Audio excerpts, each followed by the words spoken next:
नमस्कार, prime time debate में आपका स्वागत है। आपके साथ मैं हूं खालिद हसन।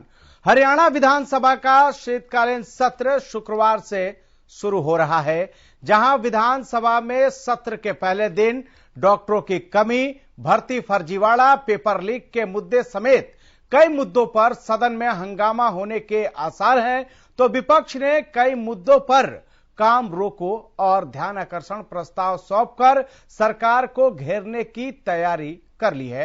पहले आप ये रिपोर्ट देखिए, फिर चर्चा की शुरुआत करेंगे।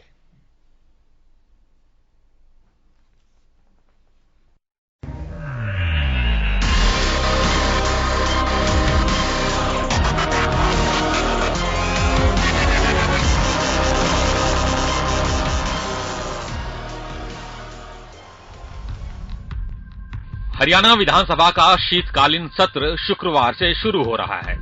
सत्र के पहले दिन प्रश्नकाल में ही गर्मा गर्मी के आसार हैं। विपक्ष ने दर्जन भर ज्वलंत मुद्दों पर काम रोको और ध्यानाकर्षण प्रस्ताव सौंपकर सरकार को घेरने की तैयारी कर ली है। विपक्ष की ओर से प्रश्नकाल के दौरान सरकार की घेराबंदी करने की तैयारी है। हालांकि कांग्रेस बीते सप्ताह विधायक दल की बैठक कर गठबंधन सरकार को घेरने के लिए अपने मुद्दे तय कर चुकी है। डेंटल सर्जन भर्ती घोटाला, बेरोजगारी, खाद की किल्लत, किसानों को एमएसपी की गारंटी, मृतक किसानों के परिवारों को नौकरी और मुआवजे समेत अनेक मुद्दे कांग्रेस विधायक सदन में जोर शोर से उठाएंगे। वहीं सरकार भी अपने तरकश के तीरों की धार तेज करेगी। आइए आपको ग्राफिक्स के जरिए विपक्ष के मुद्दों को एक बार फिर समझाने की कोशिश करते हैं। डेंटल सर्जन भर्ती घोटाला, बेरोजगारी, खाद की किल्लत, किसानों को एमएसपी की गारंटी, मृतक किसानों के परिवारों को मुआवजा और नौकरी, ऐसे तमाम मुद्दे हैं जिन पर विपक्ष सरकार को घेरने की तैयारी में जुटा हुआ है। तो सत्र के शुरू होने से एक दिन पहले यानी बिजनेस एडवाइजरी कमेटी की बैठक हुई, जिसमें विधानसभा के शीतकालीन सत्र को 22 दिसंबर तक बढ़ाने का फैसला लिया गया है। विधानसभा की जो बिजनेस एडवाइजरी कमेटी, जिसमें ये निर्णय होता है कि हाउस कितने दिन चलेगा। टेंटेटिव सरकार की तरफ से जो कार्यक्रम आया था वो 17 तारीख से 21 तारीख तक था। 18-19 की छुट्टी थी, 3 दिन का था। लेकिन बिजनेस एडवाइजरी कमेटी की मीटिंग में यह तय किया कि अब ये सत्र 22 तारीख तक चलेगा। तो वहीं हरियाणा विधानसभा के शीतकालीन सत्र को लेकर उप मुख्यमंत्री दुष्यंत चौटाला का क्या कुछ कहना है, वो भी सुनिए। बिल्कुल, जिस तरीके से पिछली बार भी कई सदस्यों को बोलने का मौका नहीं मिला, इस पर तमाम मेंबरों ने बीएसी में चर्चा भी करी और इसलिए ये निर्णय लिया है कि जो पहले अवधि 21 तारीख को दोपहर तक थी, उसको बढ़ाकर, क्योंकि आखिरी दिन डबल सिटिंग नहीं हो सकती, एक सिटिंग और बढ़ाई जाए और 22 तारीख तक बढ़ाने का निर्णय लिया है, जिसमें तमाम जो विषय हैं उन पर मेंबर हाउस के विस्तार में चर्चा कर पाएंगे। तो विपक्ष के नेता भूपेंद्र सिंह हुड्डा ने विधानसभा के शीतकालीन सत्र को लेकर क्या कुछ कहा है, वो सुनिए। हम भी तैयार हैं। कल फिर बुलाई हमने विधायक दल की मीटिंग 12 बजे जाने से पहले, और फिर डिस्कस करेंगे। बहुत सारे मुद्दे हैं, जैसे एचपीएससी का है, आपका लीग का है, हर मुद्दे, कानून व्यवस्था है, और बहुत सारे मुद्दे हैं।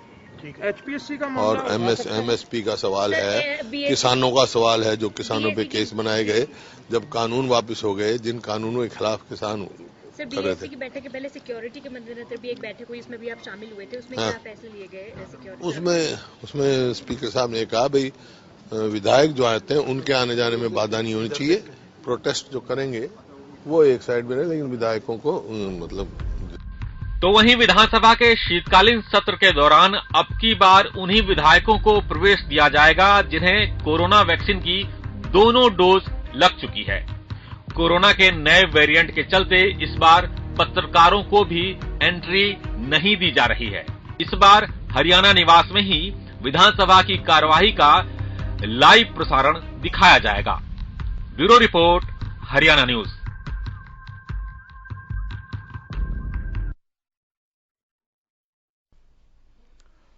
तो कल से विधानसभा का शीतकालीन सत्र शुरू होने जा रहा है और इसको लेकर जहां विपक्ष पूरी तरह से सरकार को घेरने को लेकर रणनीति बनाने में जुटा है और कल इसको लेकर कांग्रेस दोपहर 12 बजे मीटिंग भी विधायक दल की बैठक कांग्रेस ने बुलाई है और यहां से कांग्रेस जो है सरकार को विधानसभा में घेरने की रणनीति बनाएगी, तो दूसरी तरफ सरकार भी विपक्ष के हर सवाल का जवाब देने के लिए तैयार है।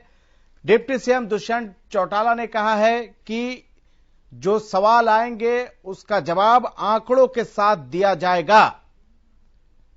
मुद्दे कई हैं इस बार और इसी के बहाने विपक्ष सरकार को घेरने की कोशिश करेगा, चाहे बेरोजगारी का मुद्दा हो, महंगाई का मुद्दा हो, भ्रष्टाचार का मुद्दा हो, कानून व्यवस्था का मुद्दा हो।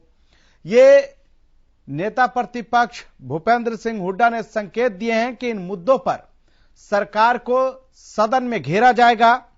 वहीं सबसे ज्वलंत जो मुद्दा है विपक्ष के लिए वो है एचपीएससी भर्ती में फर्जीवाड़े का मामला और इसी के बहाने कांग्रेस सड़क से लेकर सदन तक सरकार को घेरने की रणनीति बना रही है। कल भी जिस तरह से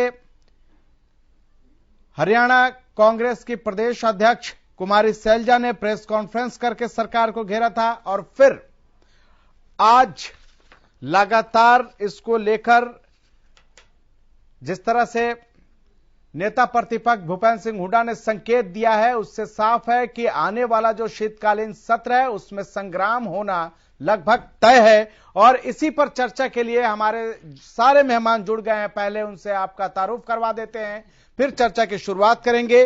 अमित नेहरा राजनीतिक विश्लेषक हमारे साथ जुड़ गए हैं। सर स्वागत है आपका। वीरेंद्र सिंह चौहान प्रवक्ता बीजेपी के जुड़ गए हैं। सर स्वागत है आपका। धन्यवाद खालिद भाई जी। रमेश बामल प्रवक्ता कांग्रेस के हमारे साथ जुड़ गए हैं। रमेश जी स्वागत है। सुखबीर तंवर प्रवक्ता इनेलो के भी जुड़ गए हैं। सर आपका भी स्वागत है। लेकिन चर्चा की शुरुआत सबसे पहले विपक्ष से करते हैं, रमेश जी से। रमेश जी क्या रणनीति है शीतकालीन सत्र की? कल से शुरुआत होने जा रही है विधानसभा की। सर देखो इतने मुद्दे हैं आपके सामने, पूरे हरियाणा को पता है कि किस तरह नौकरियां बगैर अटैची के नौकरी नहीं मिलती। जो भारतीय जनता पार्टी का जुमला था कि नो खर्ची नो पर्ची, अब वो नो पर्ची नो खर्ची वाली बात तो जाली। आज तो ये साबित हो गया कि आप अटैची भर के ले आए और नौकरी पाएं। और जो ऑफिसर हैं चाहे वो चेयरमैन हैं चाहे और अफसर हैं जिन्होंने इतने घोटाले किए और करोड़ों रुपए की रिकवरी हुई है, और उसके बाद भी इतना बेशर्मी से कहते हैं कि जी वो तो उससे कहीं गलती होगी, अनजान बने। पहले तो मुख्यमंत्री जी ने उसको मिस्टर नागर को बचाने की कोशिश की और जब उसके ऊपर प्रेशर डला और हर रोज की नई नई बातें आ रही है, रोज रिमांड लिए जाते हैं, तो इससे ये साफ जाहिर होता है कि भारतीय जनता पार्टी में कोई भी नौकरी बगैर अटैची के नहीं मिली। पेपर पास कराने का क्या रेस चल रहा था, क्या ये सबके सामने है। हर रोज नए नए खुलासे हो रहे हैं। दूसरा जो महंगाई आज चरम सीमा पे है वो सब आपके सामने है। भ्रष्टाचार, महंगाई, बेरोजगारी आप सबके सामने है, पूरा हरियाणा जानता है। खाद की समस्या है, किसानों की जो परिवार जो है उनकी जिनकी डेथ हुई है उनके लिए कंपनसेशन की डिमांड है, उनके परिवार की नौकरी के लिए है। कोविड में इतने लोग मरे हैं, सुप्रीम कोर्ट की डायरेक्शन के बाद भी सरकार उनको मुआवजा देने के लिए तैयार नहीं है। कितने लोग हैं जिनके। ठीक है वीरेंद्र जी, कई मुद्दे हैं कांग्रेस के पास, लेकिन कांग्रेस सबसे ज्यादा एचपीएससी गड़बड़ झाले को लेकर सरकार को घेरने की रणनीति बना रही है। जवाब कैसे देंगे सदन में? देखिए जो जवाब सदन में दिया जाएगा वो सदन में दिया जाएगा और सदन में जब नौकरियों के मसले पर चर्चा होगी खालिद भाई तो सचमुच मजा आएगा, क्योंकि जो हमें घेरने की कह रहे हैं, हमें घेरने की बात कह करके जो बड़े यूं सिंगरे बैठे हैं कि भाई हाउस होगा, सदन होगा, चर्चा होगी और सरकार को घेरेंगे, आप उनको खुद को घिरा हुआ पाएंगे सदन के भीतर। कारण क्या है कि हरियाणा में मेरिट की हत्या नौकरियों को बेचना, नौकरियों की नियुक्तियों के कागजों को, फाइलों को, लिस्टों को पलट देना, नौकरियों की जो नियुक्तियों की सूचियां मुख्यमंत्रियों के निवास में बनना, ये काम हरियाणा में भारतीय जनता पार्टी की सरकार आने से पहले हुआ करता था।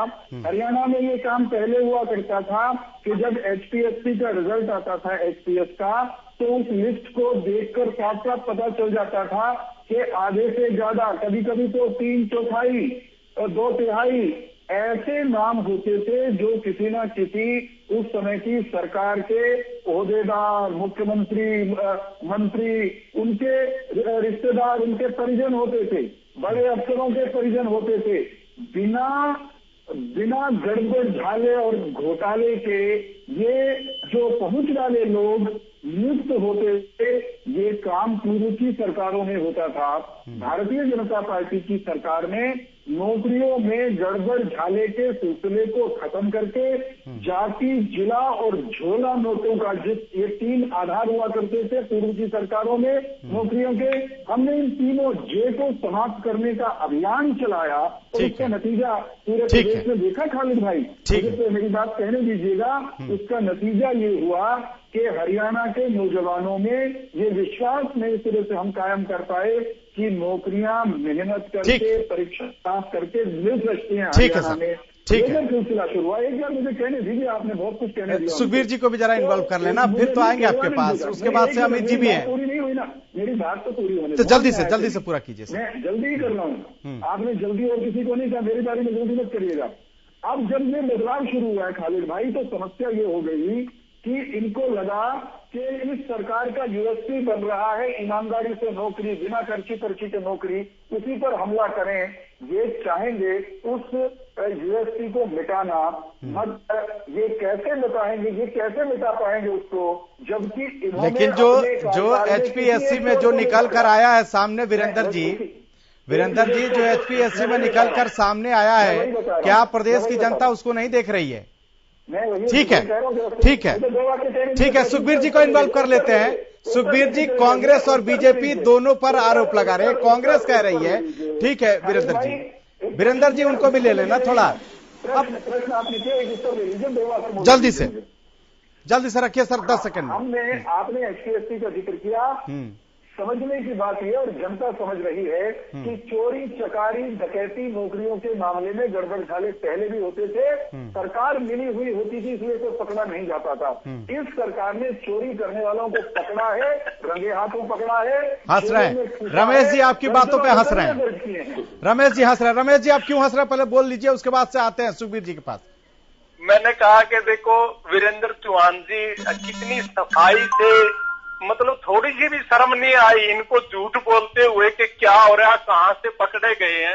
अरे आपने तो बहुत सफाई दी है वीरेंद्र जी, मुख्यमंत्री ने बहुत सफाई दी कि वो तो गलती से उससे हो गया गलत, वो तो बहुत ईमानदार आदमी है। और जब उसकी किया सारा हरियाणा देख रहा है, इतना मत गिरो कि झूठ बोलो पब्लिक मंच पे आके, कॉन्ट्रेरी टू दी फैक्ट्स हैं जो सामने फिर भी। ठीक है रमेश जी, आपने भी बात कह ली। आपने पकड़ा हो नौकरियों में, बता दो अपने कार्यकाल में ठीक है, एक चोर पकड़ा हो। ठीक है चौहान जी और रमेश जी। सुखबीर जी ठीक है सर, कांग्रेस और बीजेपी दोनों कह रही है कि हमारे राज्य में ऐसा नहीं होता था, आपके राज्य में कैसा होता था, आप क्या सोच रहे हैं? एचपीएससी को लेकर इनेलो का क्या स्टैंड है, जो मामले निकल कर? देखिए खालिद जी,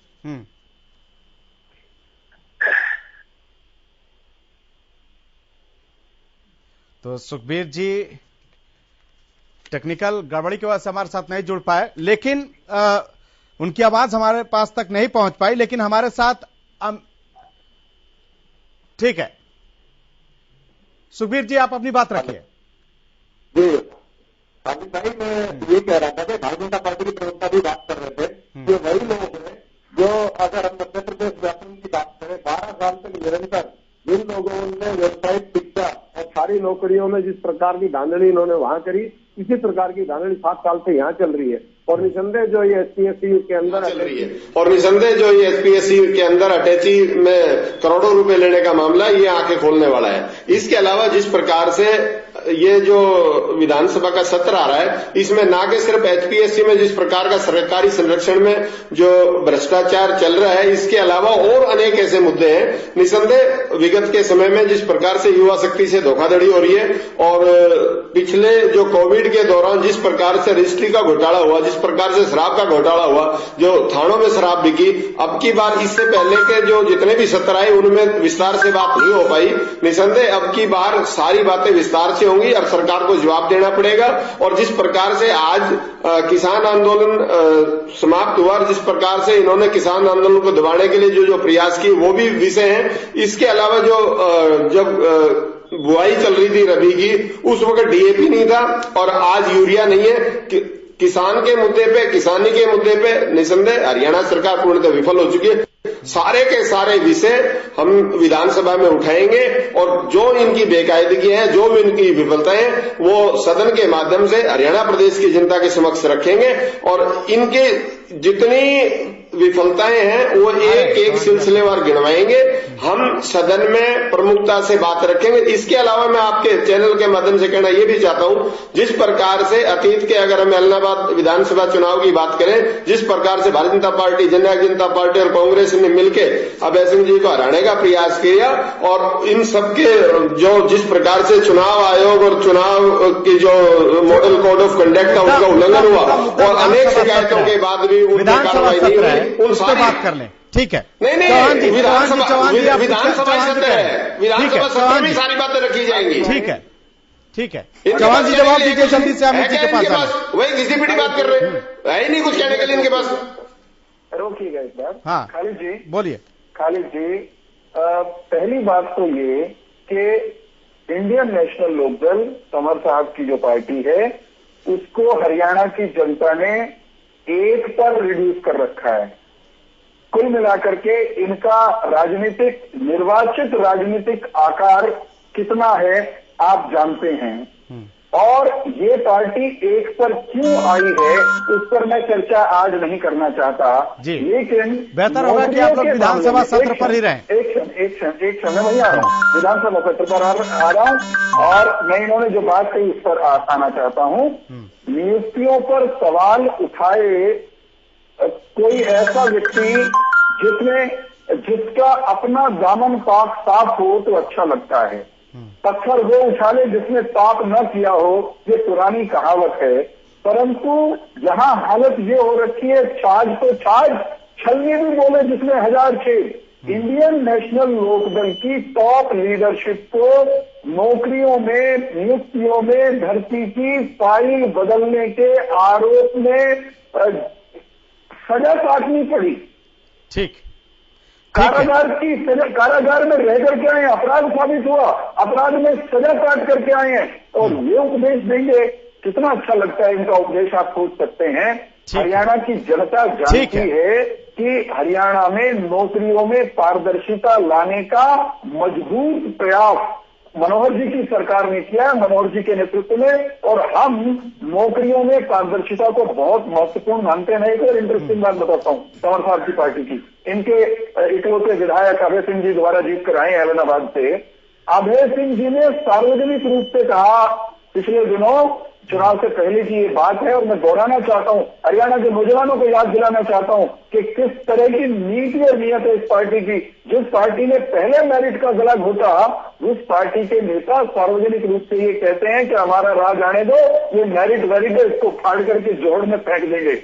हरियाणा में तो लड़ाई इस बात की है कि मेरिट वाले सत्ता में रहने चाहिए या मेरिट के हत्यारे उनको सत्ता हरियाणा की मिलनी चाहिए। ठीक है, हम मेरिट के संरक्षक हैं, मेरिट के लिए लड़ रहे हैं। अमित नेहरा जी, हमारे प्रति लोगों के विश्वास का अमित नेहरा जी राजनीतिक मेरिट के लिए लड़ने वाले लोग नहीं है। ठीक है, ऐसे में अटैचियों में रुपए लिए जा रहे हैं। ठीक है, जरा अमित जी को भी बोलने दीजिए आप लोग, अमित जी को भी बोलने दीजिए। अमित जी, आप बहुत करीब से इन तीनों दलों के सरकारों को आपने देखा है, क्या आपको लगता है कि भर्ती घोटाले मामले पर जो एक दूसरे को लेकर आरोप लग रहे हैं या भर्ती को लेकर जो सवाल उठ रहे हैं, क्या पहले की सरकारों में ऐसा नहीं होता था?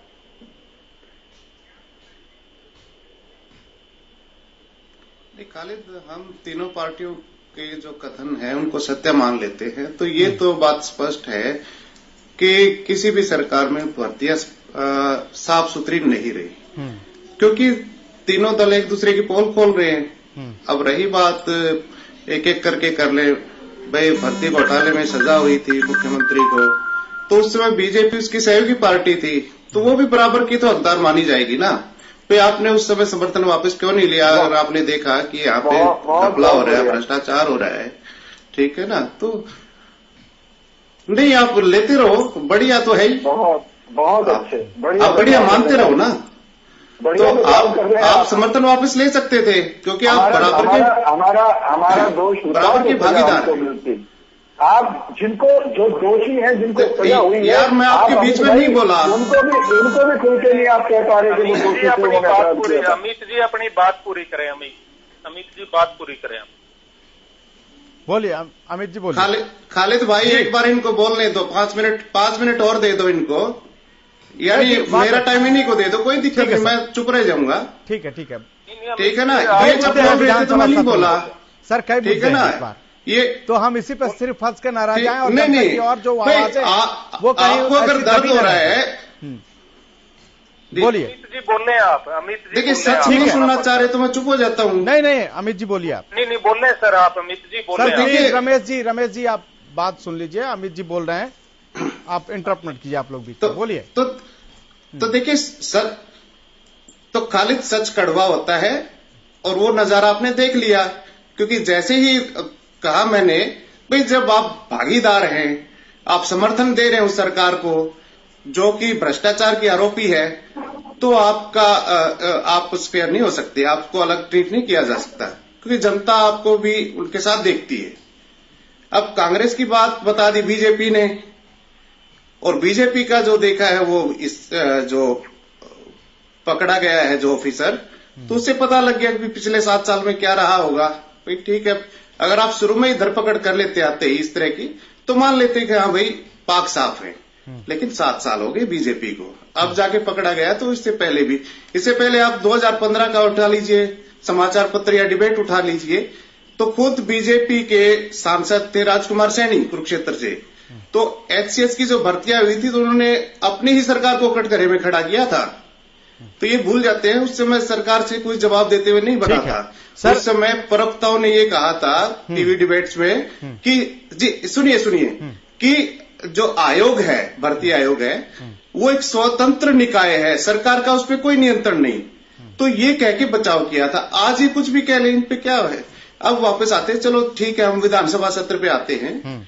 तो देखिए 2014 में जब नई सरकार चुन के आई थी बीजेपी की पहली बार, तो मुख्यमंत्री मनोहर लाल ने एक बात कही थी, बड़ी अच्छी बात कही थी, कि हरियाणा विधानसभा में ये परंपरा रही है शुरू से ही कि यहाँ का जो विधानसभा सत्र होता है वो शुक्रवार से शुरू होता है, और उसका कुप्रभाव ये है कि एक ही दिन सत्र चलता है, उसके बाद शनिवार और रविवार आ जाते हैं, जो 2 दिन छुट्टी आ जाती है, उसके बाद सोमवार को फिर शुरू होती है। तो इस दौरान क्या होता है कि अधिकारी, विधायक वगैरह, मंत्री सारे आते हैं, फिर वापस जाते हैं अपने क्षेत्रों में, तो उसके कारण टीए डीए बहुत बोझ पड़ता है अपने राज्य के खजाने पे। तो हम ये चाहेंगे कि जो विधानसभा सत्र है वो सोमवार से शुरू हो और वो जाके शुक्रवार तक खत्म हो जाए, एक ही सीटिंग में लगातार। तो ये एक बहुत अच्छी पहल थी, लेकिन पता नहीं क्यों वो अपने इस वादे पे खरा नहीं उतर पाए, अपने चीज पे क्यों नहीं खरा उतर पाए। अब या तो उनको भी ये हो गया होगा कि चलो भाई ये तो इसी तरह का तंत्र है, यहाँ तो जनता इसी तरह राजी होनी है। अब कहने को तो ये 6 दिन चलेगा सत्र, भाई अगर कागजों में देखें, भाई 17 से शुरू होके 22 तक, लेकिन हकीकत में तो 4 दिन ही है। अगर ये 20 तारीख को शुरू करके 24 तारीख तक खत्म कर देते तो जो राज्य का जो जनता का टैक्स है वो बचाया जा सकता था। ठीक है, तो ये ये चीजें होनी चाहिए, इसमें किसी का कोई कुछ नहीं जाता। लेकिन ठीक है सर, लेकिन और जनता भी ये है कि 4 दिन चला है, चाहे 2 दिन चला है, कंटिन्यू तो रहे। और जो मुख्यमंत्री हैं वो अच्छी बात उन्होंने कही थी, वो अपने कम से कम वादे पे तो रहे। और हालांकि सत्ता पक्ष ये कह सकता है कि ये बिजनेस एडवाइजरी कमेटी है, उसका निर्णय है। इसमें देखिए विपक्ष को भी सहयोग करना चाहिए, इस तरह की चीजें होनी चाहिए। ठीक है। रमेश बामल जी, सिर्फ एचपीएससी ही आप लोगों के लिए मुद्दा है या फिर लोगों से जुड़ी हुई समस्या भी है जिसको आप लोग उठाएंगे सदन में, और वो कौन कौन सी समस्या है? देखो, बेरोजगारी है, कौन से महंगाई है, जिनको आप लेके जाएंगे, इसके लिए क्या रणनीति है? खाद, हाँ जी, महंगाई है, बेरोजगारी है, खाद की समस्या है। क्या किया महंगाई कोविड में लोग, हाँ जी बिल्कुल, कोविड में जो लोग, सिलेंडर कहाँ पहुंच रहा है, रसोई गैस की कीमतें, बिल्कुल जी, गैस रसोई कहाँ पे पहुंच रही है, तेल कहाँ पे पहुंच रहे हैं, दालें कहाँ पे पहुंच रही हैं। ये जो महंगाई, आज आम आदमी के लिए सब्जी खरीदना भी मुश्किल हो गया है, दालें खाना मुश्किल हो गया है, तेल जो गरीब आदमी तेल से सब्जी बनाता था। ये विरोध टीवी और ट्विटर से होने से जनता की आवाज नहीं उठेगी। खालिद जी, आप बिल्कुल सही कह रहे हो। आज जो कांग्रेस है, शुरू से ही भारतीय जनता पार्टी के खिलाफ कांग्रेस है जो शुरू से ही खड़ी है, जो इनकी नीतियां हैं, कुनीतियां, बेरोजगारी से ले लो, आप भ्रष्टाचार से ले लो, आप जो आम समस्याएं, जो महंगाई कहाँ पे पहुंच गई, बेरोजगारी कहाँ पे पहुंच गई, किसानों की मौत तक हो गई है लाइन में लगे लगे कि उनको खाद मिल जाए। कांग्रेस महंगाई का मुद्दा उठाएगी संसद में, महंगाई के मुद्दे पर तो आप लोग हंगामा कर रहे हैं, भ्रष्टाचार का वहां तो बहस हो नहीं रही है। ठीक है जी, संसद में तो महंगाई पर बहस कर नहीं रहे हैं आप लोग। हाँ, हर जगह कर रहे हैं, कौन कह रहा है कि नहीं कर रहे हैं? खालिद कहाँ किया आपने? हर जगह मुद्दा उठा रहे हैं। आज भी हो रहा था, टेनी मिश्रा का मुद्दा आपने उठा लिया, केंद्रीय गृह राज्य मंत्री का। आज भी तो कह रहे थे आपको लोकसभा अध्यक्ष कि आप महंगाई पे चर्चा करें। आप जिसके लिए कह रहे हो जनता की आवाज या पक्ष हो विपक्ष, रमेश जी, आप लोग अगर जनता के प्रति सीरियस होते तो ये हालत नहीं होती। वीरेंद्र जी, मैं आपके चैनल के माध्यम से सर वीरेंद्र जी, आपसे भी सवाल है। आप भी देख रहे हैं महंगाई आम आदमी से जुड़ा हुआ मुद्दा है, इसको कंट्रोल करने में सरकारें नाकाम रही हैं कि नहीं रही हैं? मैं उत्तर देता हूं। कांग्रेस की जो स्थिति है वो ये है कि वो कुल मिलाकर के एक तो मुद्दा विहीन है, उसके पास कोई इश्यूज है नहीं, और जो इश्यूज उनके पास कहीं हों भी थोड़े बहुत, तो वो इतने खुद आपस की खींचतान में घिरे हुए हैं कि और घिरने के कारण घिरे हुए हैं कि उनके लिए उठना मुश्किल है। आप देखिएगा, जब सत्र शुरू होगा तो आप कांग्रेस को चर्चा से भागता हुआ अपनी आंखों से देखेंगे। सदन में लगा हुआ आपका कैमरा प्रदेश की जनता के सामने वो विजुअल लेकर के आएगा जिनमें आप कांग्रेस को चर्चा और विमर्श से भागते हुए देखेंगे। ये सदन में जब सदन होता है चर्चा के लिए, चिंता जताने के लिए, समाधान ढूंढने के लिए, सवाल उठाने के लिए, जवाब देने के लिए, लेकिन मैं दावे के साथ कह रहा हूं, मैं कांग्रेस की कार्यशैली को अच्छे से जानता हूं, करीब से देखा है पिछले अनेक वर्षों के दौरान। महंगाई पे सरकार क्या करेगी? सुनिए तो मुझे मेरी बात कहने दीजिए ना। मैं ये कह रहा हूं कि कांग्रेस बहाने ढूंढ के आपके और मेरे सामने सदन से भागेगी, और हम कांग्रेस की सदन के भीतर पखियां उधेड़ेंगे एक एक मुद्दे पर जो ये सवाल उठा रहे हैं। एक एक सवाल का जवाब ठीक है, आप पखियां उखेड़िएगा, लेकिन कम से कम जनता की आवाज तो सुन लीजिए। लेकिन सुखबीर जी, ठीक है, और एक सुखबीर जी, एक बात, एक जो मेरे मित्र जो कांग्रेस के प्रवक्ता बोला, एक जवाब दे दूं। एक मिनट वीरेंद्र चौहान जी, एक मिनट वीरेंद्र चौहान जी, आपसे पूछ रहा हूँ। ठीक है वीरेंद्र जी, आपसे पूछ रहा हूँ। वीरेंद्र चौहान जी, आप ये बता दें, महंगाई पे जो सिलेंडर कहाँ पे पहुंच गया? मैं आपसे सवाल पूछता हूँ कि महंगाई पे सिलेंडर कहाँ पे पहुंच गया? दालों के रेट क्या हो गए? तेल के रेट क्या हो गए? आप महंगाई पर लगाम क्यों नहीं लगा रहे? मैं ये बात पूछ रहा हूँ। भ्रष्टाचार आज तो, नौकरियों में भ्रष्टाचार आज तो हुआ नहीं, भ्रष्टाचार आज तो नहीं हुआ कि एकदम भ्रष्टाचार हो गया और पकड़ा गया। भ्रष्टाचार तो हो रहा था और डिस्क्लोज कर दिया उसने कि उसने परीक्षाओं में पेपर कराए हैं, खुलासे हो रहे हैं, आप एडमिट क्यों नहीं करते कि आपने भ्रष्टाचार में जवाब ले लीजिए जल्दी से। चौहान जी जवाब दीजिएगा, मुझे सुखबीर जी के पास जाना है जल्दी से। मुझे एक तो ये कहना है कि नौकरियों में गड़बड़ झाले के जिस खुलासे को लेकर कांग्रेस के प्रवक्ता या दूसरे नेता भी इतरा रहे हैं, वो सारे खुलासे अंततः बसवा कांग्रेस के राज पे जाके टिकते हैं। उनकी जड़ें, उनके गिरोह इनके पाले हुए हैं। हम तो उनको ध्वस्त करने पे लगे हुए हैं और आने वाले दिनों में सर आज ऐसी नौबत नहीं आती, लेकिन मेरी बारी में मत बोलिए, ठीक है मुझे सर, मुझे मेरी देखिए पहले मेरी बारी में बोल पड़े थे जल्दी से सर, बहुत और भी गेस्ट बैठे हुए हैं, कम से कम उनका भी ख्याल रखें। मेरी हिस्सा मुझे ले लीजिए। इन्होंने कांग्रेस की किसानों को लेकर के बार बार कहा किसानों की मौत हो गई, किसानों की मौत पर चर्चा करेंगे। हाँ भाई साहब करिएगा किसानों की मौत पर चर्चा, लेकिन जब सदन में आओगे, सदन में इस आंदोलन के दौरान धरने पर बैठे किसान जिनकी वहां पर मृत्यु हो गई, उस पर चर्चा तो आप करेंगे, आपके इस अधिकार को कोई इसमें दखल देने वाला नहीं है। लेकिन वहां कांग्रेस के नेताओं को ये भी जवाब देना पड़ेगा कि देश के किसान को इस दुर्गति तक लाने की जिम्मेदार कांग्रेस है, जिसका सबसे अधिक लंबे समय ठीक है सुखबीर जी, एक सेकंड और रुकिए।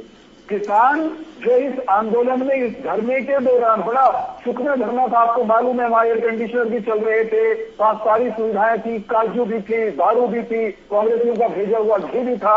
उस दौरान कुछ लोगों की दुर्भाग्यपूर्ण मृत्यु हो गई, उस पर आप चर्चा करिए, लेकिन आपसे हम ये भी पूछेंगे कि आपके शासनकाल में देश में कई लाख किसानों ने आत्महत्या कर ली अपनी दुर्गति के कारण।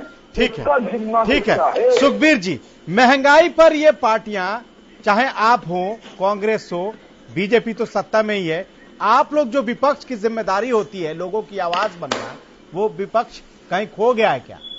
वो आवाज कहीं दब गई है क्या? या सिर्फ टीवी और ट्विटर तक ही सवाल रह गए हैं? प्रदर्शन यहीं तक रह गए हैं, विरोध यहीं तक रह गए हैं, तेल के दाम आसमान छू रहा है, दाल आदमी के पहुंच से बाहर होता जा रहा है, गैस का हाल आप देख रहे हैं कि रसोई गैस का क्या हाल हो रहा है, खरीदना मुश्किल हो गया है लोगों के लिए। लेकिन विपक्ष सिर्फ टीवी पर बहस करेगा, ट्विटर पर बहस करेगा, सड़कों पे दिखेगा नहीं और उसके बाद कहेगा कि सत्ता पक्ष की बगिया उखेड़ देंगे। क्या रणनीति है? इससे पहले के खालिद भाई मैं इससे पहले के आपकी इस बात का जवाब दूं, मैं कहना यह चाहता हूं, जिस प्रकार से भारतीय जनता पार्टी के प्रवक्ता महोदय बहुत संतुष्ट नजर आ रहे हैं कांग्रेस को लेके, जो आगामी कल से विधानसभा का सत्र शुरू होने वाला है कि कांग्रेस भाग जाएगी, इसका मतलब इन्होंने कांग्रेस को पहले ही अपने तरीके से मैनेज कर लिया है। इनकी भाषा शैली से ये प्रतीत होता है कि कांग्रेस को ये मैनेज कर चुके हैं, कांग्रेस ने कोई सवाल नहीं उठाने हैं। निसंदेह जो मैंने प्रथम वक्तव्य में अपनी बात कही थी, ऐलनाबाद के चुनाव में जिस प्रकार से इनका एक गठबंधन नजर आया, उसी प्रकार का ये विधानसभा में भी प्रदर्शन करने वाले हैं। कम से कम जनता की आवाज सुन लीजिए। गुणगान तो होता रहेगा, यही गुणगान है कि जनता आज महरूम है, जनता अपने जो हक जो आप लोग उठाते, जनता की आवाज बुलंद होते, वो आप सोचते हैं नंबर बना ले। जब एक जनता के सामने नंबर बनाइए तंवर जी, जनता आपको उसका अजर देगी। सुनिए ना, मैं पूछ रहा हूं कि महंगाई पर क्या रणनीति है? जिस प्रकार से कम से कम तीन बार ही ये कहा भारतीय जनता पार्टी के प्रवक्ता ने कि कांग्रेस सदन से चली जाएगी, कांग्रेस सदन से भाग जाएगी।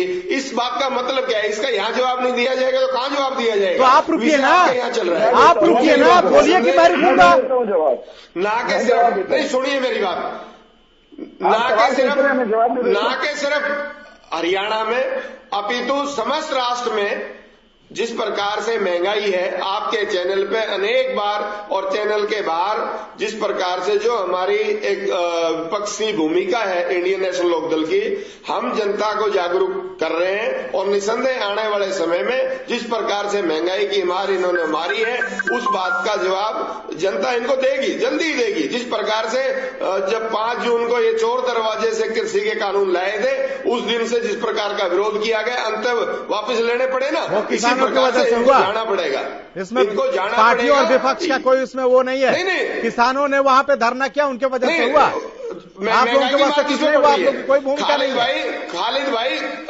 नहीं, महंगाई की मार किसमें पड़ रही है? महंगाई की मार पड़ रही है तो आपने क्या किया? जनता पे पड़ रही है ना। आपने क्या किया जनता के लिए? किसान भी आपने क्या किया? कितने बार सड़कों पर उतरे? आगे क्या रणनीति है? कुछ भी नहीं है। अमित जी, ठीक है, अमित जी, महंगाई के मुद्दे पर बीजेपी, कांग्रेस और इनेलो, ये सारी पार्टियां एक दूसरे पर आरोप प्रत्यारोप लगा रही है। ठीक है सर, लेकिन आपको लगता है सिर्फ महंगाई ही एक मुद्दा रह गया है? और उसमें अगर है भी तो इन लोगों ने उस पर कोई जो संज्ञान लेना चाहिए विपक्षों, उस तरह से नहीं लिया। महंगाई के अलावा कानून व्यवस्था भी है। आज भी पानीपत में, और 2 दिन पहले एक 5-7 साल की बच्ची जो भंडारे में गई थी, लापता हो गई, उसके बाद उसकी हत्या हो गई। और आज भी एक जो बच्ची थी वहां पे 7 साल की, उसके साथ रेप की घटना सामने है, नाबालिग बच्ची के साथ।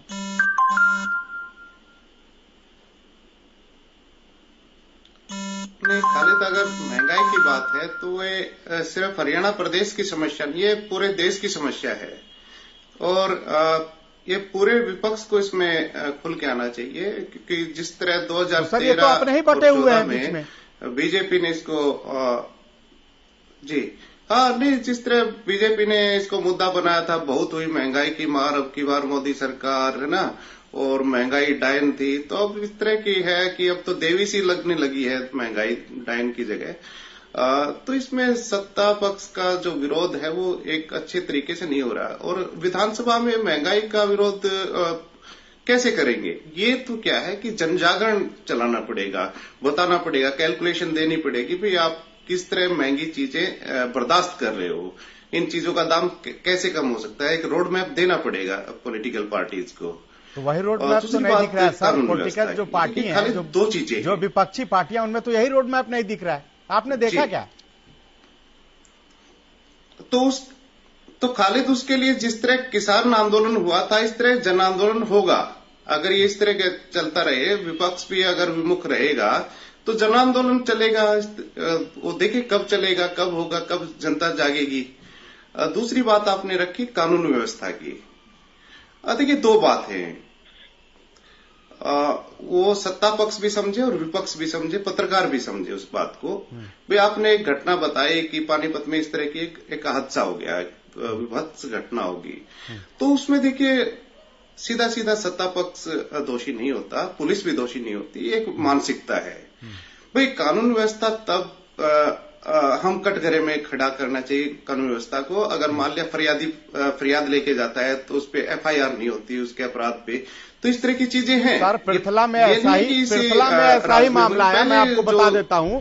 पृथला में भी एक लड़की फैक्ट्री से उसको निकाला गया, वो थाने पर जाके चक्कर लगा रही है, FIR दर्ज है, लेकिन उसके खिलाफ कार्रवाई नहीं हुई।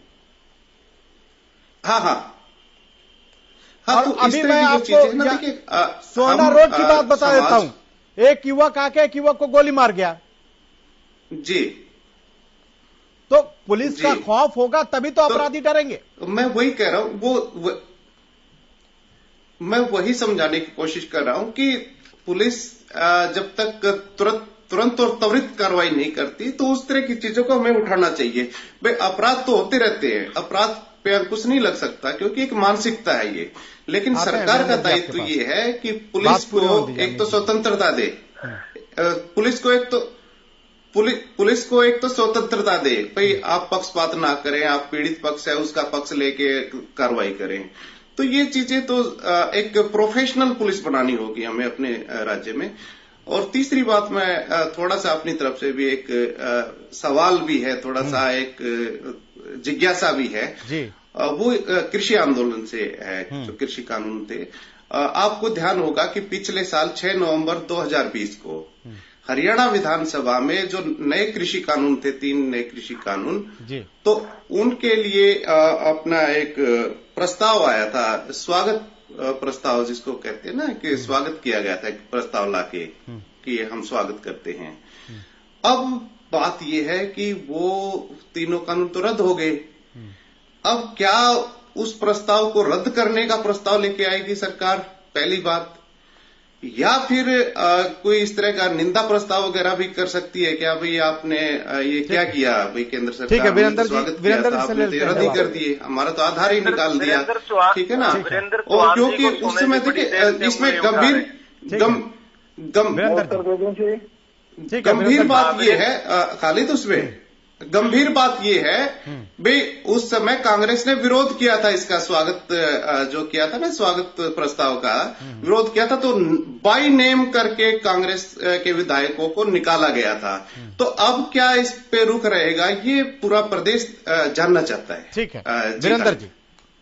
हाँ, वीरेंद्र जी से सवाल लें जी, बड़ी ठीक है रमेश जी बोल रहे हैं, बोलिए वीरेंद्र जी। देखिए, सबसे पहले तो जो किसानों के सवाल पर, कृषि कानूनों के सवाल पर अमित जी ने विचित्र बात की है, उस पर स्पष्ट का चित्र मैं आपको बता दूं कि जिस घड़ी, जिस क्षण भारत के प्रधानमंत्री, हमारे आपके प्रधानमंत्री नरेंद्र मोदी जी ने कृषि सुधार कानूनों को वापस लेने की घोषणा की, उन्होंने स्पष्ट रूप से ये भी कहा कि ये कानून किसानों के अहित में नहीं थे, किसानों की बेहतरी के लिए, किसानों के लिए बनाए गए थे, उनकी आर्थिक दशा सुधारने के लिए बनाए गए थे। तो जो काम नेक नियत से, श्रेष्ठ भाव से, अच्छाई के लिए, भलाई के लिए किया गया था, अमित जी की शैली में जो सोचने वाले जो हमारे मित्र हैं, वो समझ लें कि कृषि कानूनों की निंदा का प्रस्ताव हरियाणा की विधानसभा पारित करे, ये हास्यास्पद बात है, ये काल्पनिक बात है। हरियाणा की विधानसभा में जब कृषि कानून बनाए थे, कृषि कानूनों की जो विशिष्टताएं हैं, उनसे होने वाले लाभ पर विस्तार से चर्चा करके उनका स्वागत किया था, उनका अभिनंदन किया था। प्रधानमंत्री जी ने जो निर्णय लिया आंदोलन के दृष्टिगत और दूसरे मसलों को ध्यान में रखते हुए, उसमें कहीं भी रत्ती भर ये संकेत नहीं दिया कि ये कानून किसानों के खिलाफ थे, इसलिए हम इनको वापस ले रहे हैं। इसलिए इस तरह के किसी प्रस्ताव के आने का सवाल ही पैदा नहीं होता। और रही कानून व्यवस्था की बात, उसमें अमित जी ने बहुत तर्कपूर्ण बात कही है। जहां तक अपराधों का सवाल है, कहीं किसी बच्ची के साथ दुर्व्यवहार हो जाता है, दुष्कर्म हो जाता है, कहीं कोई अपराध की घटनाएं होती हैं, 100% 100% उनको रोक दिया जा सके या रोक दिया जाए, इसकी कल्पना करना शायद अव्यवहारिक होगा। तो ये कहे कि मैं कर दूंगा, मेरे पास जादू की छड़ी है, तो वो गुमराह कर रहा होगा या खुद के साथ भी मजाक कर रहा होगा। हाँ, अपराधियों के मनों में भय बना रहे, इसके लिए पुलिसिंग में सुधार की हमेशा गुंजाइश रहती है। हम निरंतर सुधार करने की कोशिश कर रहे हैं। एक सुधार हमने किया है खालिद भाई, जिसको मैं विश्वास के साथ आपके मध्य रखना चाहता हूं। पूर्व की सरकारों में आपको ध्यान होगा, खासतौर पर इनेलो की सरकार में, जेलों में बैठे हुए अपराधी वे फिरौतियां मांग लिया करते थे और बड़े बड़े नेता जेलों में जाकर के कुख्यात अपराधियों से मिला करते थे। रिकॉर्ड पर वो चीजें हैं, खूब उनकी चर्चा उस दौर में रही है। अपराधियों को, गलत तत्वों को सरकारी संरक्षण मिलता था। वर्तमान सरकार पर किसी अपराधी को, गलत काम करने वाले को संरक्षण देने का आरोप लगाना संभव नहीं है। हरियाणा के मुख्यमंत्री गलत काम करने वाला कोई भी क्यों न हो, उसके बचाव में कभी खड़े नहीं होते। कड़ाई के साथ कार्रवाई के लिए उन्होंने जो पुलिस तंत्र है उसको छूट दे रखी है। हम अपराधियों को बचाते नहीं, अमित जी पकड़ते हैं, दंडित करवाते हैं। अमित जी कुछ कहना चाह रहे थे इससे पहले, अमित जी बोलिए, फिर आते हैं रमेश जी के पास। खालिद भाई, मेरी बात तो विचित्र लगेगी ही, क्योंकि अब भी अगर बीजेपी को ये लगता है कि ये कानून, जो नए कानून थे, ये किसान के हित में थे, तो हरियाणा जो विधानसभा है उसमें एक प्रस्ताव पारित क्यों नहीं करते? भाई हमें तो ये चाहिए, कम से कम इनको लागू करो। भाई आपने ले क्यों लिए इतनी अच्छी चीज, तो ये प्रस्ताव तो पारित हो ही सकता है। ठीक, अब विचित्र तो लगेगी ना, विचित्र तो लगेगी ये विचित्र लगेगी, क्योंकि आप अब भी, क्यों विचित्र लगेगी? जब स्वागत प्रस्ताव हो सकता है तो आप इसका डिमांड भी कर सकते हैं, आप मांग प्रस्ताव भी कर सकते हैं। हरियाणा के लिए तो लागू कर दो यार आप, कम से कम, अगर इतने बढ़िया है। हरियाणा, विचित्र तो ये लगेगी, क्योंकि विचित्र बात तो सरकार ने पैदा कर दी। आप कुतर्क पर आमादा हैं और एक नहीं, कुतर्क नहीं, आप एक तरफ तो ये कह रहे, आप एक तरफ तो ये कह रहे कि ये किसान, मैंने शीशे की तरफ, शीशे की तरफ आप एक तरफ तो ये कह रहे, सुनिए मेरी बात पूरी तो नहीं हुई ना, मेरी बात पूरी नहीं है। मैं ऐसा खालिद ने आपको कहा है कि आप मेरी बात का जवाब दें? नहीं, आप बीच में बोल रहे हैं, आप डेकोरम खराब कर रहे हैं। नहीं, ये विधानसभा नहीं है, ये विधानसभा नहीं है, आप डेकोरम से बोले, ये विधानसभा नहीं है। ठीक है, एक ये विधानसभा नहीं है। खालिद ने आपको अनुमति नहीं दी है, आपने खालिद ने आपको अनुमति नहीं दी है आपको बोलने की। दर्शक के पास सही तरीके से ऐसा खालिद ने आपको अनुमति नहीं दी है बोलने की बीच में। मेरी बात पूरी नहीं है, आप बीच में क्यों बोल रहे हैं? सर प्लीज आप लोग एक करके खालिद मॉडरेटर हैं।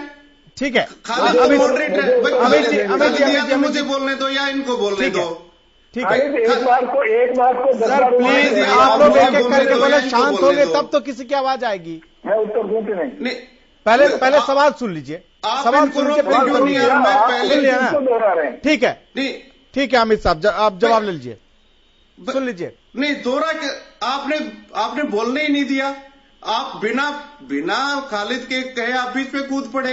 ठीक, ये कहा कि यार ये कोई विधानसभा थोड़ी है कि आपकी मर्जी चलेगी, आप किसी को बोलने नहीं देंगे। अमित जी जल्दी से, तो फिर आप अमित जी जल्दी से आप अपनी बात जल्दी पूरी कीजिए। नहीं, आप सुनने की तो हिम्मत रखो यार, आप कम से कम दर्शकों को। सर टाइम किल हो रहा है, अमित जी और वीरेंद्र जी टाइम किल हो रहा है, रमेश जी भी इंतजार कर रहे हैं। मैंने कहा मैं सुन रहा हूँ, फिर आप कहीं तो टाइम किल करने के दोषी तो ये है ना, टाइम किल ठीक है करने का सर, दोषी कौन है इसमें? ठीक है, अब लग रहा है आप लोग बात करने के मूड में नहीं है। रमेश जी ठीक है, अमित जी, रमेश जी अभी कानून व्यवस्था का मुद्दा आप उठाने की बात कर रहे हैं। चौहान जी ने कहा कि इसमें बहुत सुधार किया गया है और बहुत हद तक लगाम भी लगाया गया और पुलिस को भी स्मार्ट बनाया जा रहा है। फिर किस बात के लिए आप लोग कह रहे हैं कि कानून व्यवस्था मुद्दा है? 0%। आप ये देखिए, आप सिर्फ हरियाणा की नहीं, पूरे हिंदुस्तान की देखिए कि किसान के ऊपर एक गृह मंत्री का बेटा गाड़ी चढ़ा के उसको कुचल के मार देता है। आज तक गृह मंत्री आज उस कुर्सी पे बने बैठे हुए हैं, उनके बेटे को बचाने की कोशिश की गई है। आप इनकी करतूत देखिए, आप सुधार की बात करें, आज कानून व्यवस्था नाम की तो कोई चीज नहीं है। पहले वित्त जी ने और इनके ओम प्रकाश जी हैं, उन्होंने एक IPS अफसर है लड़की, उसके बारे में जो इतने भद्दे कमेंट्स दिए थे। यदि पुलिस कोई कार्रवाई करती है, कार्रवाई नहीं करनी देते। कानून व्यवस्था तो क्या, आज देश में बेरोजगारी, आज भ्रष्टाचार, महंगाई, आप ये देखिए कि किसान खाद के लिए। वीरेंद्र जी रुक जाइए, वीरेंद्र जी रुक जाइए, अभी हमारे साथ सुखबीर जी जुड़ गए। रमेश जी की बात पूरी होने दीजिए, आप जवाब। खालिद जी आप सुनिए कि एक किसान खाद के लिए लाइन में लगा और वो लाइन में से इसलिए नहीं हटा कि मैं लाइन में से हट गया तो मुझे खाद नहीं मिलेगा और मेरा परिवार कहां से रोटी खाएगा। उस आदमी की लाइन में लगे मौत हो जाती है। ठीक है सर। और प्रियंका गांधी जी ने इस बात को उठाया, थोड़े की हाथी क्रेजी में जयपुर में इस बात को उठाया गया कि किस तरह किसानों को तंग किया जा रहा है, उनको खाद नहीं मिलता, बीज नहीं मिलता, महंगाई चरम सीमा पे। खाद भी एक बहुत बड़ा मुद्दा है। मैं कह लूं अपनी बात? नहीं, एक मिनट, सुखबीर जी को बोलने दीजिए, पहले आपके पास आएंगे लास्ट में, वक्त की तरह वो भी हमारे साथ जुड़ गए। बोलिए सुखबीर जी।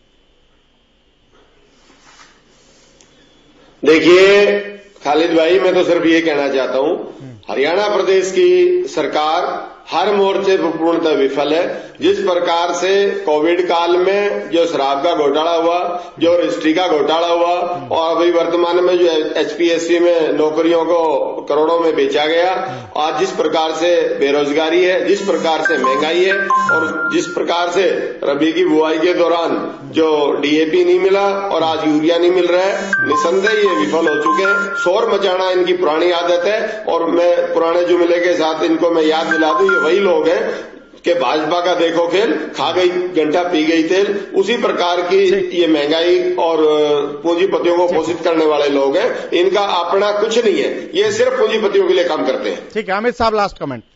अमित जी आते सर, लास्ट में आएंगे आपके पास सर, लास्ट में आएंगे, आप ही से लास्ट कमेंट लेंगे ना, इधर से सबसे लास्ट कमेंट ले लेते हैं, आप जवाब देंगे। आप बुलवा लो मेरे, ऐसा आप वीरेंद्र जी को बुलवा लो प्लीज, इनको ज्यादा सर लास्ट कमेंट प्लीज, जल्दी प्लीज। सत्र की शुरुआत हो रही है कल से, जनता देख रही है। यही है, देखिए खालिद, मेरा तो यही है कि पहली बात तो ये है कि मुख्यमंत्री को अपने वादे पे कायम रहना चाहिए, क्योंकि उन्होंने शुरू में ही ये कहा था कि शुक्रवार की बजाय सोमवार से सदन चलना चाहिए, इससे राज्य का जो खर्चा है वो बचेगा। ठीक है। तो इस पे चर्चा होनी चाहिए, इस पे बयान देना चाहिए। और जो मैं तो ये कहूंगा खासकर, मैं तो ये कहूंगा खासकर यहाँ पे तीनों पार्टियों के प्रतिनिधि हैं, वो जो अपनी बिजनेस एडवाइजरी कमेटी है उनको अपने अपने जो नुमाइंदे हैं उनको भी ये बात कहनी चाहिए, ताकि जनता रमेश जी लास्ट कमेंट। ठीक है सर। हाँ जी खालिद जी, ये तो हिंदुत्ववादियों की सरकार है जिनको आम जनता की समस्याओं से कोई लेना देना नहीं है।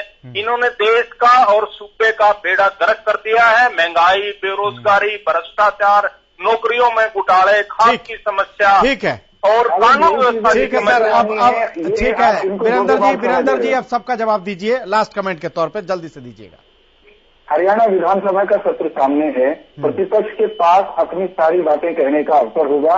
मैं प्रतिपक्ष के मित्रों से, उनके माध्यम से, प्रवक्ताओं के माध्यम से इनके नेताओं का आह्वान करूंगा कि वे हरियाणा विधानसभा में उनको जो बोलने का समय मिलने वाला है उसका सदुपयोग हरियाणा की जनता के मूल सवालों पर उत्तर देने के, उनके सवालों के जवाब खोजने के लिए करें। ठीक है, कांग्रेस एक मिनट जल्दी से, ये तरीका ठीक नहीं सर, प्लीज 10 सेकंड जल्दी से बोलिए सर प्लीज। कांग्रेस जिस तरह महंगाई के खिलाफ रैली करके और हिंदू और हिंदुत्व के सवाल उठाकर जनता को कंफ्यूज करने का अपराध कर रही है, ये अपराध हरियाणा की विधानसभा में न करे। ठीक है, अच्छा, अब ये जनता भी देखेगी कल। वीरेंद्र जी, अब तमाम गेस्ट हमारे साथ जुड़े, इसके लिए आपका बहुत बहुत शुक्रिया है। लेकिन कल जिस तरह से विधानसभा की जो मानसून सत्र है उसकी शुरुआत होने जा रही है, लेकिन उससे पहले जो तेवर हैं, चाहे पक्ष की बात करें या विपक्ष की, दोनों के गर्म दिखाई दे रहे हैं। ऐसे में उम्मीद यही जताई जा रही है कि कल से जब शीतकालीन सत्र की शुरुआत होगी तो जरूर सदन में विपक्ष और जो सत्ता पक्ष है वो आमने सामने होंगे, और जब आमने सामने होंगे तो हंगामे के आसार भी होंगे। फिलहाल इतना ही, लेकिन अब देखते रहिए हरियाणा न्यूज।